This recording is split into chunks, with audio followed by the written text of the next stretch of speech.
నా వందనాలండి. ఎలా ఉన్నారు? బాగున్నారా? మీకు మీ కుటుంబానికి క్షేమం కలుగునుగాక. పరీక్ష కాలమును తట్టుకోలేకుండా ఉన్నావా? నేను నిన్ను పుటమి వేసి తిని వెండిని వేసినట్లు కాదు, ఇబ్బంది కొలివిలో నిన్ను పరీక్షించి తిని. యెషయా 48:10 ఈ విధంగా సెలవిస్తుంది. నాతో ఎవరు లేరు, ఒంటరిగా దిక్కులేని ప్రయాణంలో సాగిపోతున్న నావను నేను.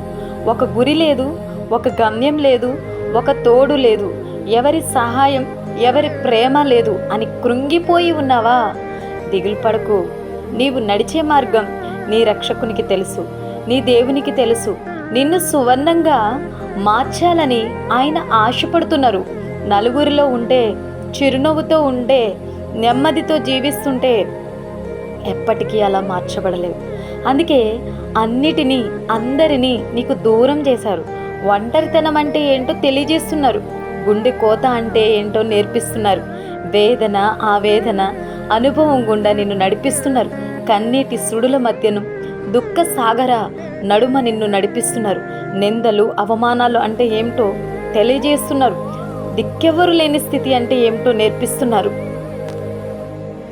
అవి అన్నీ నిన్ను ముంచివేయడానికి కాదు, నీవు ఆత్మహత్య చేసుకోవడానికి కాదు, నీవు విశ్వాసములు వెనుదిరిగి వెళ్ళిపోవడానికి కాదు, నీవు ఓడిపోవడానికి అస్సలు కాదు. అంబులు పెట్టే నురిపిడి మ్రానుగా నీవు మార్చబడుటకు ఈ ప్రపంచంలో నీలాంటి వాళ్ళు అనేకులు ఉన్నారు. కానీ వాళ్ళని ఆదరించేవారు, హక్కుని చేర్చుకునేవారు, వారిని అర్థం చేసుకునేవారు, వారిని ఓదార్చేవారు కనుమరుగైపోయారు. అలాంటి వారిని నీవు ఓదార్చాలి అంటే మరి ఈ మార్గంలో నువ్వు నడిపించబడాలి కదా. అలాంటి వారి గాయాలను నువ్వు కట్టాలి అంటే తప్పనిసరిగా నీవు ఇలాంటి మార్గంలో నడిపించబడాలి. కాబట్టి అబ్రహాము బిడ్డలు లేని సమస్య గుండా నడిపించబడ్డాడు. కాబట్టి అబ్రహాము వలె వాగ్దానం కోసం వేచి చూసి ఫలం పొందుకోవాలని నేర్చుకోగలుగుతున్నాము. యోసేపు పరిశుద్ధత విషయమై పరీక్షించబడ్డాడు. కాబట్టి యోసేపుని చూసి ఎలా పరిశుద్ధంగా జీవించాలో నేర్చుకోగలుగుతున్నాం.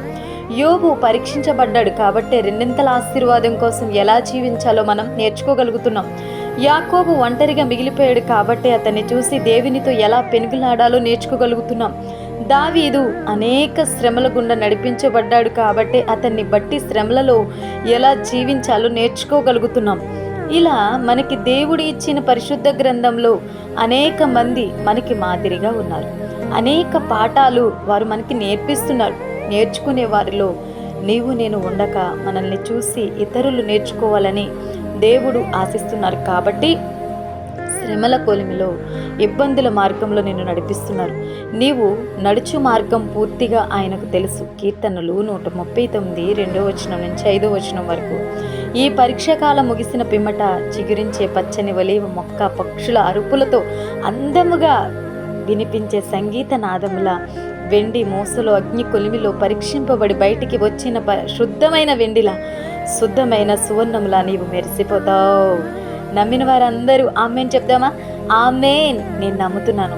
నీవు అనేకులకు మాదిరిగా ఉంటావు, అనేకుల గాయాలను కడతావు, నీ అనుభవాలను వారికి పాఠాలుగా చెప్తావు. కాబట్టి విశ్వాసమునకు కర్తయు దానిని కొనసాగించుటకు చాలిన వాడైన యేసుక్రీస్తుని చూస్తూ, ఎదుట ఉంచబడిన విశ్వాసుల సాక్షి సమూహమును చూస్తూ వెనుదిరగక ముందుకు సాగు మిత్రమా. ఈ మాటలు మిమ్మల్ని ధైర్యపరిచినట్లయితే లైక్ చేయండి, షేర్ చేయండి, సబ్స్క్రైబ్ చేయండి. God bless you all.